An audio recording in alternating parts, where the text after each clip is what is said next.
Aleluia, glória a Deus. Você pode celebrar Jesus aí no seu lugar. Você pode falar que Jesus é bom. Você pode dar uma salva de palmas mais forte para o Rei da Glória. Aleluia, glória a Deus. O Deus é bom, o diabo não presta e o homem é mais ou menos, né, queridos? Graça e paz, boa noite a todos. Para quem não me conhece, eu sou Nayara, a filha do meio do pastor Cássio, a irmã mais nova da Pamela, já esclarecendo aqui, porque ela fala para todo mundo que eu sou a mais velha.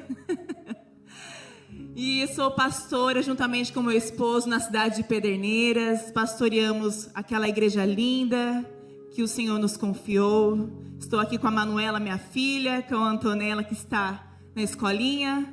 Caio, meu filho de 16 anos, e pastor Tiago estão em viagem com o nosso pastorzão, amém?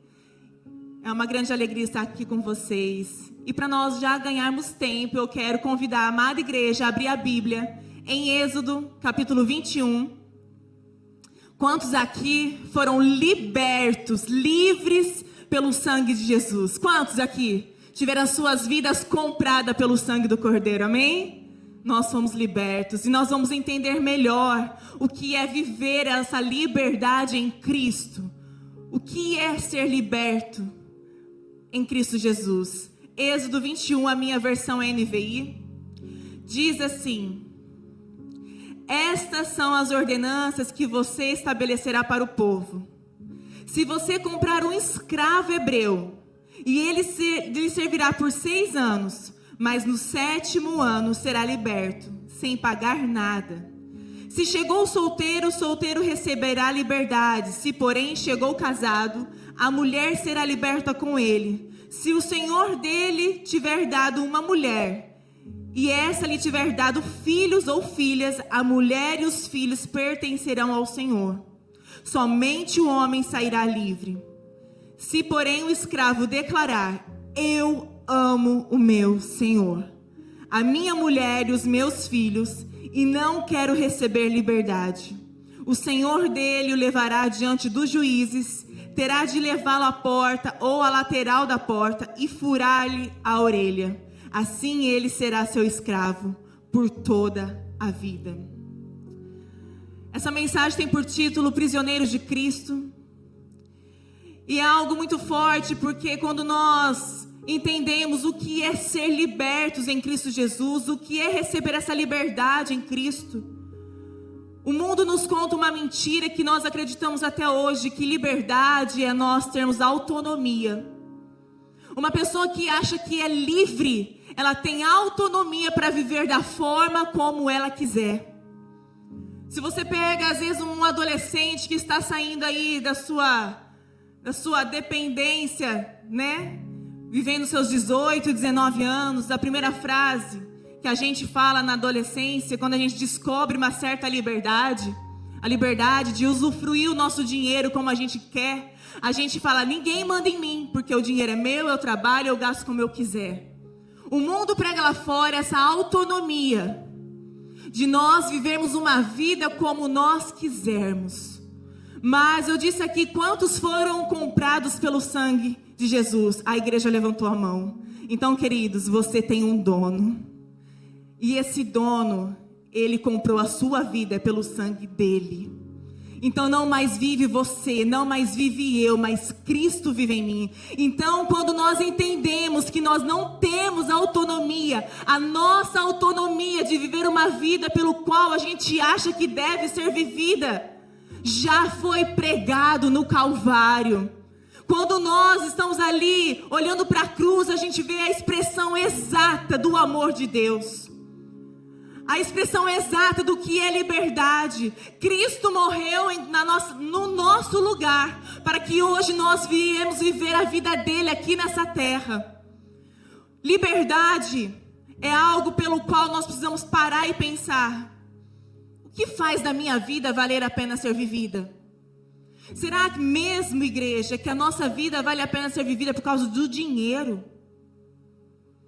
Será que a nossa vida vale a pena ser vivida por causa de holofotes, por causa da fama, por causa de aplausos, por causa do sobrenome, porque eu pertenço à classe social tal, porque eu pertenço ao cargo tal, porque eu pertenço ao ministério tal? Queridos, tudo isso vai passar. Todas essas coisas passarão, mas a palavra do Senhor não passará. Se nós vivemos pautados nas coisas terrenas aqui desse mundo, nós somos os homens mais miseráveis dessa terra, porque nós não entendemos nada sobre a eternidade. A eternidade ela é muito maior daquilo que nós vivemos aqui. A eternidade ela é muito maior do que o nosso dinheiro, do que os nossos status. A eternidade ela é muito maior do que o nosso sobrenome, de qualquer outro título que o homem pode ter, do que as nossas emoções, do que as nossas circunstâncias. A eternidade ela não pode ser mensurada num plano terreno, queridos. Ser prisioneiro de Cristo é você perder a sua vida. Tem uma canção que diz: eu considero tudo como perca, porque eu vi alguém mais belo, eu vi alguém mais precioso, eu vi alguém que deu a sua vida por mim, eu vi alguém que vale a pena ser vivido. A vida de Cristo em nós, assim como a irmã disse, a esperança da glória. Quando as pessoas olharem para nós, elas precisam ver Cristo em nós.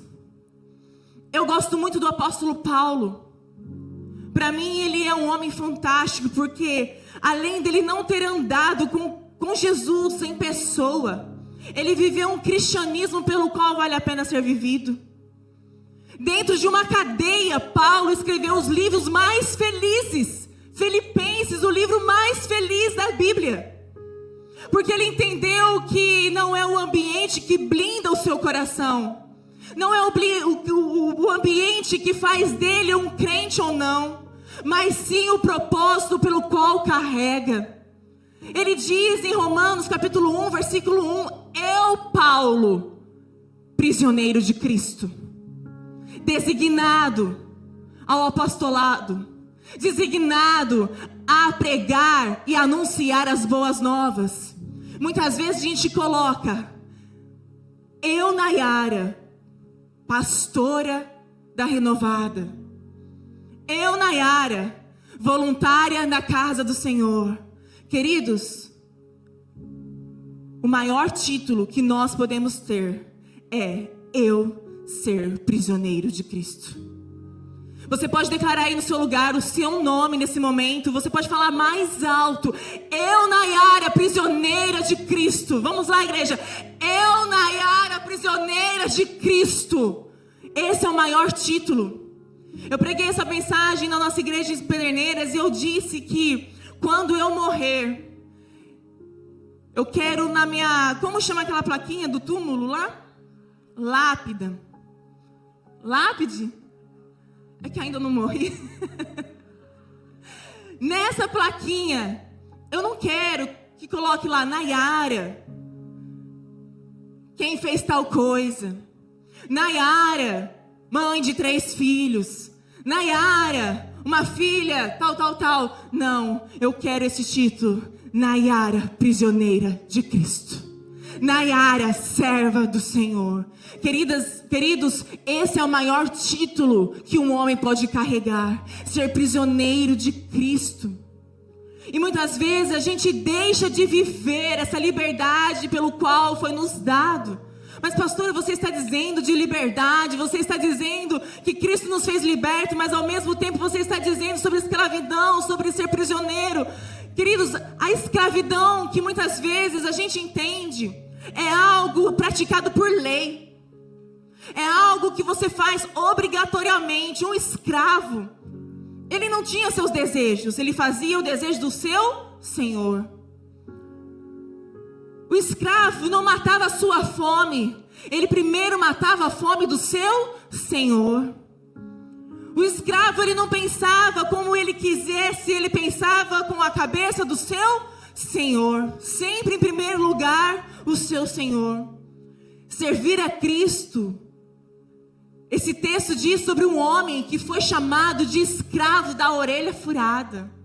Ser escravo da orelha furada é alguém que se decidiu servir ao Senhor voluntariamente e não por obrigação. Alguém que se decidiu ter uma caminhada cristã voluntariamente e não por forma obrigatória. Eu acredito que todos nós que estamos aqui, um dia quando nós aceitamos Jesus, ninguém nos obrigou a aceitar Jesus. Foi por livre e espontânea vontade. Então não é algo que nós fazemos por obrigação. Os músicos, quando estão aqui, não fazem porque estão recebendo algo em troca, porque estão sendo obrigados. O time de voluntários não estão aqui porque alguém obrigou, porque o pastor Tuí obrigou estarem aqui dentro de uma escala, mas sim de uma forma voluntária. Isso é ser um escravo de Cristo. Eu me decido de forma voluntariamente servir ao Senhor por amor, custe o que custar. E muitas vezes nós temos abrido mão desse amor por coisas tão pequenas, por coisas tão banais, por coisas que não nos levam a lugar nenhum. Por exemplo, a gente abre mão do amor que nos constrange porque alguém falou mal da nossa vida, porque alguém está talvez nos criticando, porque alguém está dando mau exemplo. Infelizmente, mau exemplo existe em todo e qualquer lugar, seja dentro da igreja, seja fora. Nós gostaríamos muito que não existisse maus exemplos, mas muitas vezes nós achamos que ficar dentro de uma garagem nos faz um carro. E o cristão, aquele que vem à igreja e acha que só pelo fato de vir à igreja torna ele santo. Não, queridos, a santidade é o fruto de uma decisão no qual nós fazemos voluntariamente servir ao Senhor, custe o que custar. É abrir mão de si mesmo, é matar a sua carne, é matar os seus desejos para fazer a vontade do seu Senhor. E muitas vezes a gente abre mão disso, porque a gente fala, eu não vou fazer. Eu deixei de vir à igreja por causa de fulano. Eu deixei de servir no mistério por causa de ciclano. Eu deixei de frequentar os cultos por causa disso, por causa daquilo, bibibim, mimimi, mamamá. Na verdade, quando nós temos esse pensamento, nós nunca andamos com Deus e sim com homens. Quando nós colocamos os nossos olhos em Deus, a gente está falando, eu considero tudo isso como perca, porque Ele entregou o seu único filho na cruz por mim, e eu vou fazer valer a pena, e eu vou ter as minhas orelhas furadas por amor a Ele, custe o me custar. Ache o que houver. No dia bom, eu serei filho de Deus.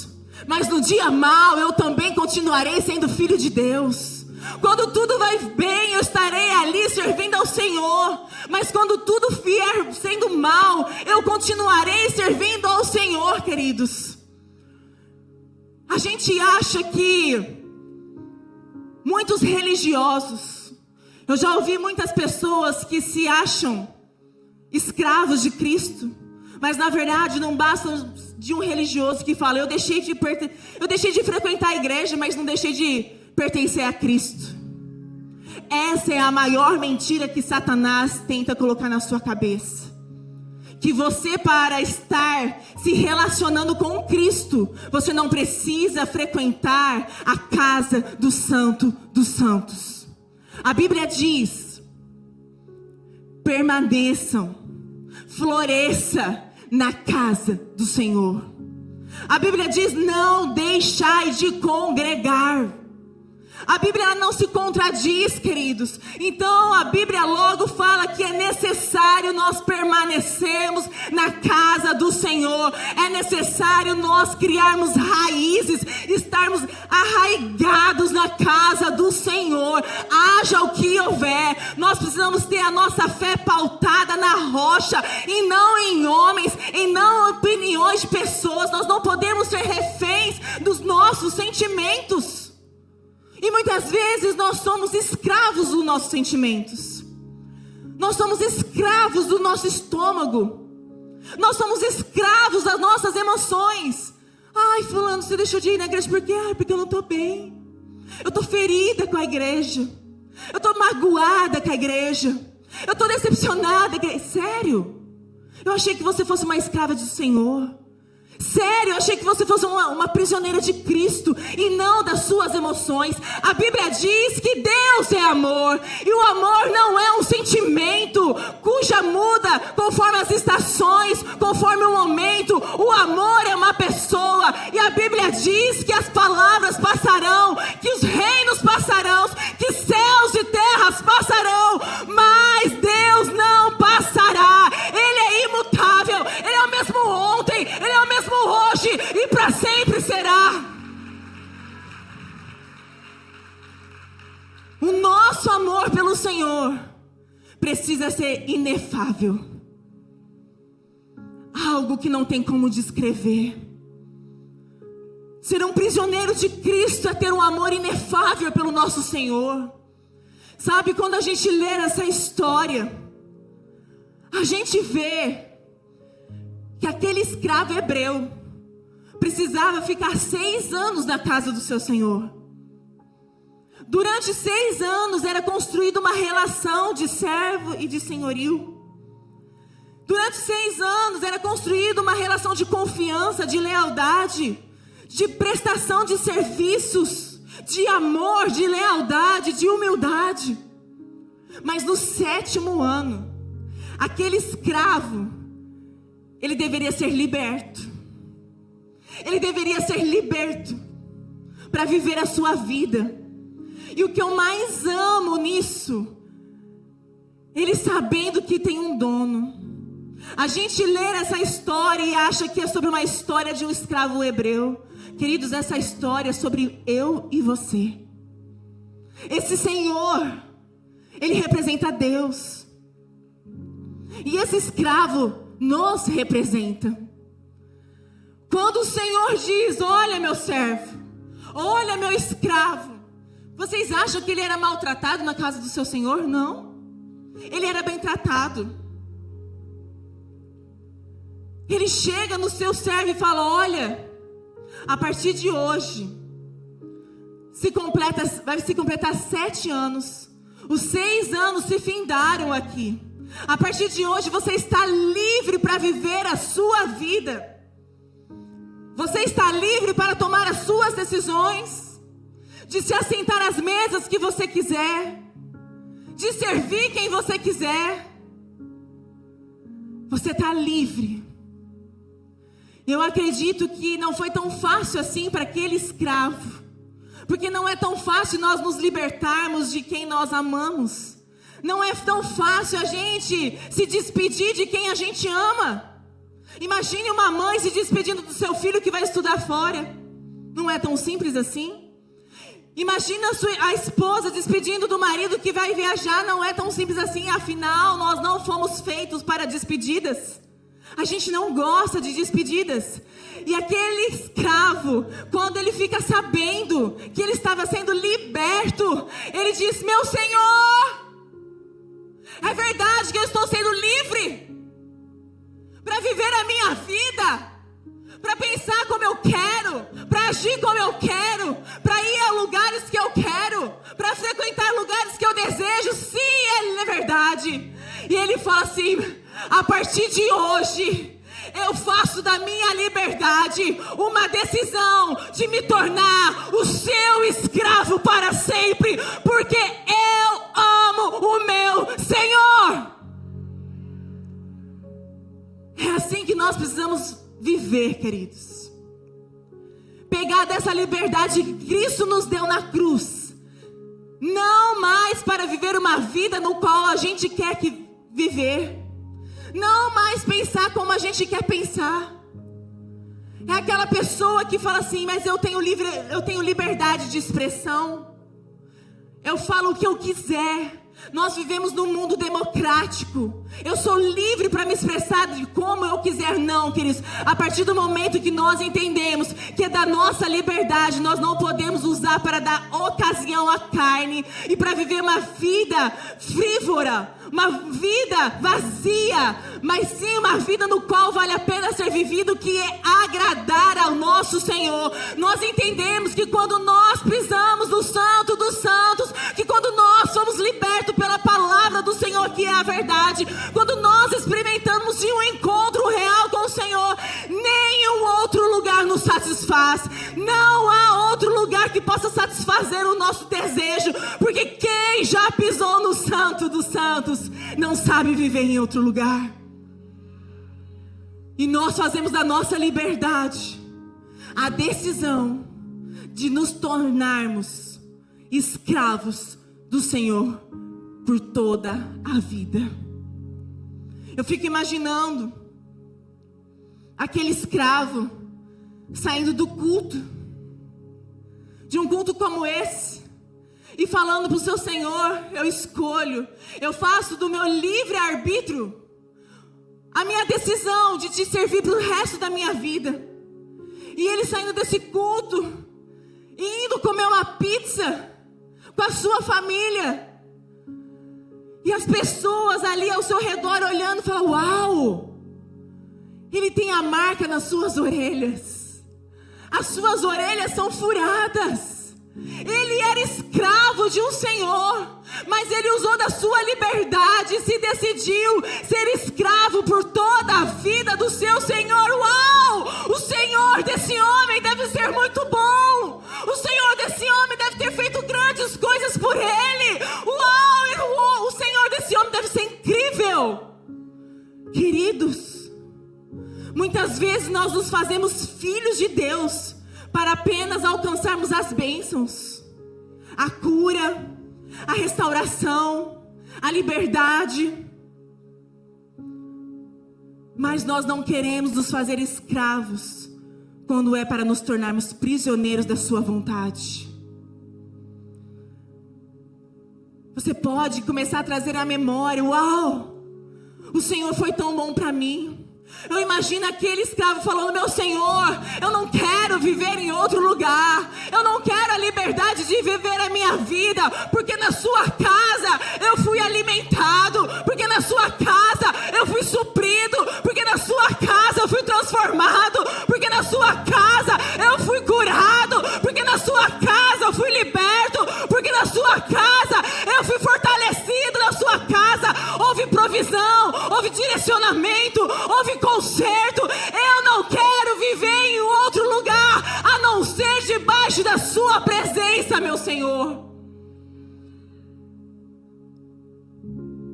O quanto nós temos negociado essa liberdade. Que a partir de hoje, igreja, nós não venhamos negociar Cristo por coisa nenhuma. Seja por festa, seja por opiniões, seja por canseira. Afinal, o escravo não faz aquilo que ele quer, ele faz aquilo que o seu Senhor quer. É tão triste quando a gente escuta alguém falando assim: eu não fui na igreja porque eu estava tão cansado. Sério? Sério mesmo? Eu não fui na igreja porque eu estava tão triste. Sério mesmo? Então quer dizer que o preço do cordeiro não valeu de nada? Sabe? A gente precisa entender que o escravo da orelha furada, ele não faz para ser reconhecido. Ele não faz pensando nas recompensas. Muitas vezes a gente não vive uma vida que vale a pena ser vivida, ou seja, uma vida que agrada ao Senhor, porque a gente é frio demais na nossa fé. A obra do Senhor, ela serve para nos construir um caráter de Cristo em nós. Muitas vezes a gente para de fazer o que nós fomos chamados para fazer, porque a gente pensa: o que eu vou ganhar com isso? O que eu vou ganhar com isso pastoreando uma igreja? Aos meus 36 anos, renunciando às minhas vontades, muitas vezes renunciando o tempo de qualidade, muitas vezes renunciando o meu descanso. O que eu vou ganhar com isso? O que eu vou ganhar com isso em trazer o meu dízimo, minha oferta aqui? O que eu vou ganhar com isso de ir numa igreja no domingo, no qual eu poderia estar descansando? Igreja, se nós tivermos essa mentalidade, nós nunca fomos libertos verdadeiramente. A Bíblia diz: se o Filho de Deus vos libertar, verdadeiramente sereis livres. O escravo da orelha furada não está preocupado com a sua recompensa. Ele está preocupado com a sua fidelidade de entrega. Eu gosto muito daquela passagem quando aquela mulher com um vaso de alabastro, aquele perfume caríssimo, ela chega na presença de Jesus e ela não está nem um pingo preocupada com o que vão falar dela. Era uma reunião no qual tinha-se homens e mulheres, não poderiam estar ali presente, mas ela chega e ela derrama aos pés de Jesus, sobre a cabeça de Jesus, o perfume caríssimo que equivalia a mais de um ano do seu trabalho. Ela não estava preocupada com a recompensa que Cristo poderia dar, mas ela estava preocupada em ter a sua entrega sobre Jesus e enxugar os seus cabelos, enxugar os seus pés com os seus cabelos. Será que nós servimos a Deus pensando: se hoje eu for à igreja, Deus tem algo para mim? Queridos, venha com a sua mentalidade, com o seu coração aberto. Você não vem à igreja para saber o que Cristo tem para você. Você vem à igreja para Cristo transformar você, para me transformar. Vocês estão jejuando um propósito maravilhoso, no qual toda a igreja está inserido. E muitas vezes a gente usa do jejum para nós alcançarmos as bênçãos do Senhor. Queridos, o jejum não transforma Deus, o jejum transforma você. Eu não leio a Bíblia porque a vida cristã, um crente que não ora, um crente que não jejua, um crente que não lê a palavra de Deus, ele está cheio do quê? Ele está cheio de si mesmo.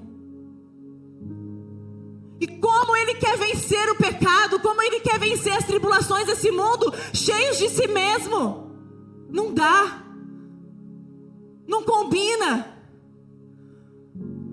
A gente não pode ler a Bíblia apenas como se fosse um livro de estudo. Você já parou e pensou nisso? Por que você lê a Bíblia? Muitas vezes a gente lê a Bíblia como se fosse uma caixinha de promessa, né? Vamos ver as promessas que o Senhor tem para mim. Vamos ver o que o Senhor vai me responder. A gente precisa ler a palavra do Senhor. Não é para que Cristo nos dê alguma coisa, mas para que Ele nos tire algo. O que a palavra quer tirar de mim hoje? Um coração invejoso, uma língua afiada, um coração incrédulo. Eu não leio a Bíblia pensando que ela é um livro de estudo. Eu leio a Bíblia porque ela é a fonte de alimento para mim.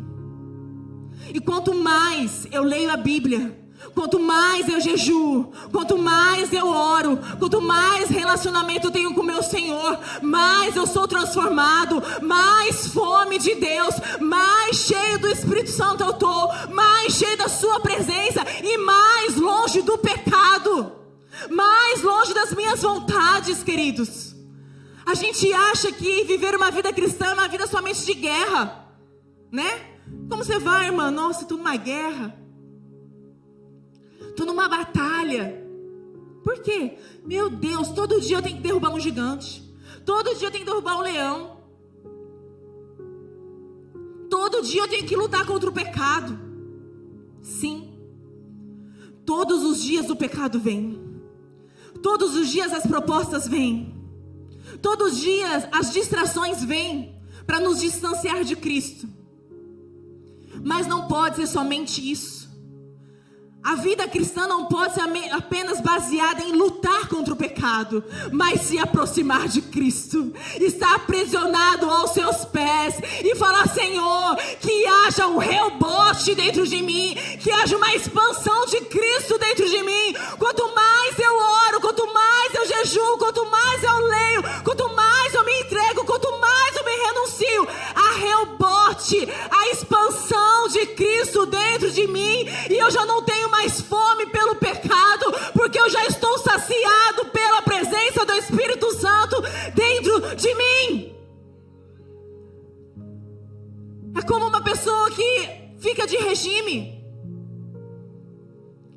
tá de regime aí? Não precisa levantar a mão, não. Não que a gente precise, né, irmã? Mas às vezes um regiminho ali é bom. O segredo do regime é o seguinte, queridos. Muitas vezes a gente acha que por estar de regime a gente não pode mais ter vida social com os nossos amigos. Ai, não vou sair. Sabe aquela pessoa chata que não sai mais porque está de regime? Ai, não vou não porque eu não estou comendo pizza. Ai, não vou não porque eu não estou comendo lanche. Na verdade, uma pessoa que realmente quer perder peso, ela sai saciada, alimentada da sua casa. Eu conheço uma pessoa assim, que ela nunca deixou de ir numa pizzaria com a gente, mas ela não come a pizza. A gente oferece e fala, come? Ela fala assim, não, obrigada, eu já comi antes de sair de casa. O que eu quero dizer com isso? Que na verdade ela não come porque ela não gosta mais de pizza. Não é porque a pizza não é boa, mas porque ela já teve a sua fome saciada. Eu estou dizendo isso, queridos, na verdade não é porque o pecado não é bom. O pecado, não é? O pecado ele nunca vai ser ruim, as consequências dele é ruim. O pecado tem o salário à morte. O salário do pecado é ruim. Ele te leva à morte espiritual. Ele te leva à morte física muitas vezes, à morte da sua fé, à morte da sua intimidade, à morte das suas renúncias, à morte de uma caminhada cristã. O salário do pecado é a morte.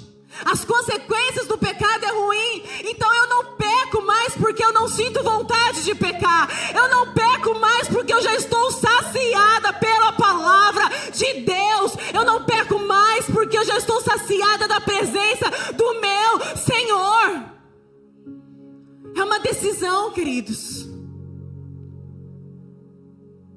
Ler a palavra de Deus é fonte de alimento.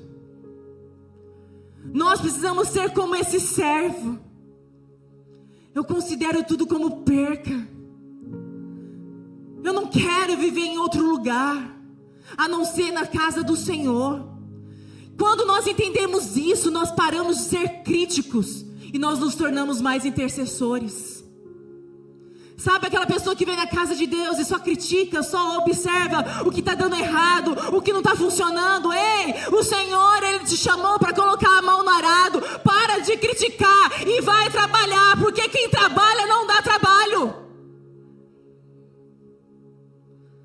Eu disse isso lá na igreja de Pederneiras. Muitas vezes a pessoa reclama, nossa, mas o Kids não está dando certo, nossa, que demora, nossa, que isso aqui, isso aqui. Sério, irmã? Temos vaga, faça a sua inscrição. Mas muitas vezes a gente não quer renunciar o nosso prazer. A gente não quer renunciar a nosso conforto, porque é muito mais fácil nós criticarmos do que fazermos. O escravo do Senhor entendeu que não vive mais para si mesmo, mas vive para fazer a vontade do seu Senhor, queridos. Quando nós entendemos que nós abrimos mãos da nossa vontade e há uma expansão de Cristo em nós, nós não somos mais dominados pelos pecados, pelos prazeres, pelos pensamentos carnais. Nós não somos mais dominados pela inveja. Nós não somos mais dominados pela frieza espiritual. Nós não somos mais dominados pela crítica. O único prazer, a única vontade é estar no centro da vontade de Deus. O maior exemplo foi Jesus. Jesus sendo Deus, homem, Deus, veio como humano, mas não deixou de ser Deus. Quando ele foi para a sua cruz, muitos disseram, crucifica-o, crucifica-o. E ele disse, Pai, perdoa, porque eles não sabem o que fazem. E ele diz para o seu Senhor, Pai, se possível for, afasta de mim esse cálice, mas seja feita a tua vontade. Muitas vezes a gente faz o nosso Senhor o nosso servo. Muitas vezes a gente quer que o Senhor nos sirva. No reino de Deus, a grandeza de um homem nunca será medido pelos seus poderes, pela sua autoridade, pelo seu sobrenome, pelo seu dinheiro, pela sua reputação. No reino de Deus, a grandeza de um homem, ela é mensurada.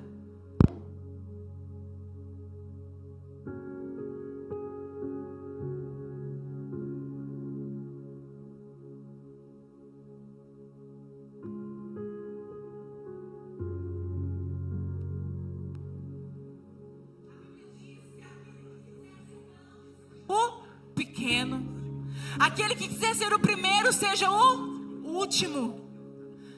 O nosso ministério, queridos, precisamos entender isso.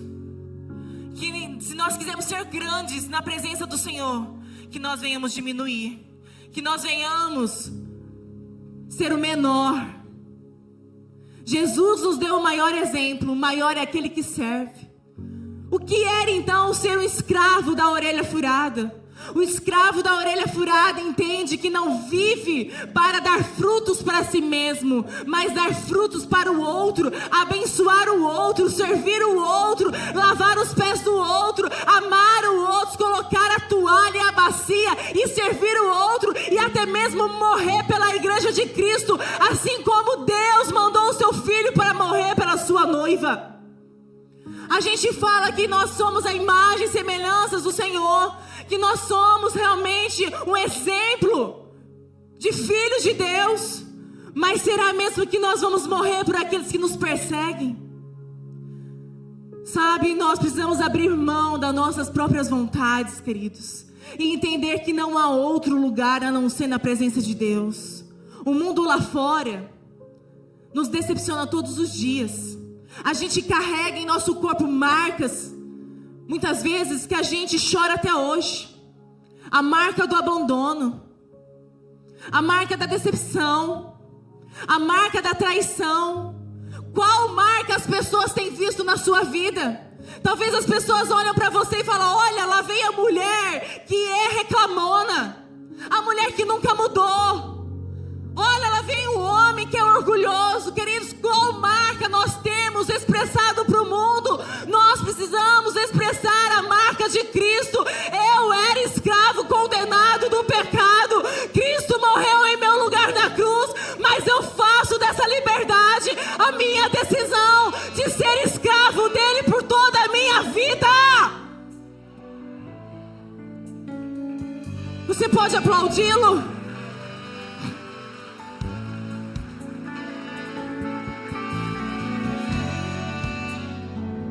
As pessoas que estão ao nosso redor precisam se converter, queridos. Essa igreja precisa estar cheia aqui, ó. Essa galeria precisa estar lotada. E você faz parte desse propósito de ganhar sertãozinho para o Senhor Jesus. Se as pessoas ao seu redor não estão se convertendo, o problema muitas vezes não estão nelas, estão em você, está em você. Porque será mesmo que elas têm visto a marca do Senhor na sua vida? Será que elas têm chegado em você e falado assim: Dani, quem é? Dani, Amanda, mulher, você tá diferente.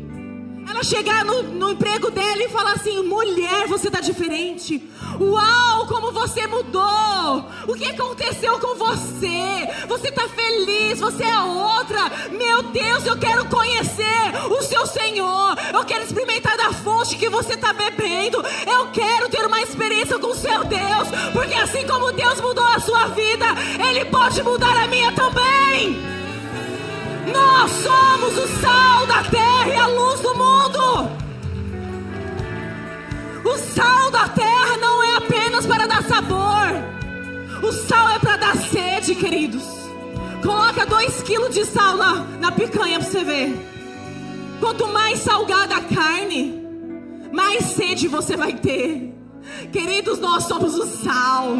Nós precisamos salgar esse mundo. Nós precisamos anunciar, como Paulo diz: eu, Paulo, prisioneiro de Cristo, fui chamado para anunciar as boas novas do Senhor, porque eu tenho a orelha furada. Eu escolho servir ao Senhor todos os os dias da minha vida. Eu escolho modificar os ambientes que eu vivo. Eu escolho não mais viver por propósito, não mais viver por propostas, mas sim por propósitos.